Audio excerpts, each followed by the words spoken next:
तो हेलो दोस्तों, एक बार फिर से मैं आपको लेके चलता हूँ अपने इंटरेस्टिंग और फनी ब्लॉग के अंदर। तो अचानक से अपने पिताश्री का आ जाता है कॉल, जिसमें उनका कहना था कि ट्रैक्टर और ट्रॉली खेत में पहुंच चुके हैं, जिसमें अपन को प्यारा लोड करके लाना रहा घर।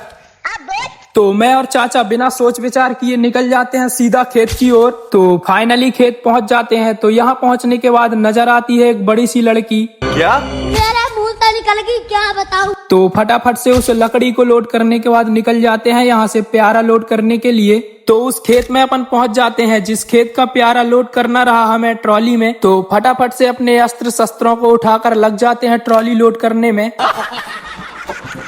तो इस ट्रॉली को लोड करने में लगभग 20 मिनट का समय लगा और हमारे खेत का प्यारा हो जाता है खत्म। और हमारी ट्रॉली अभी भी पूरी तरह से लोड नहीं हुई थी।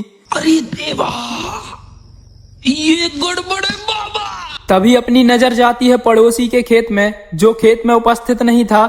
तो थोड़ा बहुत प्यारा पड़ोसी के खेत से लपेटने के बाद अपन ट्रॉली फुल कर लेते हैं। हमारे यहाँ ऐसा ही होता है। और निकल जाते हैं घर की ओर।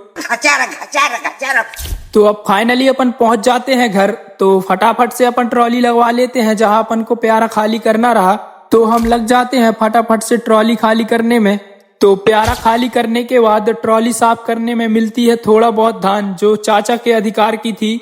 तो चाचा फटाफट से अपने कब्जा में ले लेते हैं। तो हमारे काम की स्पीड को देखते हुए पिताश्री मेरे हाथ में थमा देते हैं ट्रैक्टर की स्टीयरिंग और बोलते हैं, जाकर एक ट्रॉली और प्यारा ले आओ। दोस्तों, अब यहाँ के करता धरता हम हैं। तो मैं ट्रैक्टर की सीट में बैठकर लैम्बोर्गिनी वाली फीलिंग लेते हुए निकल जाता हूँ खेत की ओर। तो मेरी ड्राइविंग का डर आपको स्पष्ट नजर आ रहा होगा। यह ब्लॉग ज्यादा बड़ा ना हो जाए, इसीलिए समाप्त करते हैं आज के इस ब्लॉग को यहीं पर। आगे की जानकारी देखने के लिए इंतजार करें सेकेंड पार्ट का।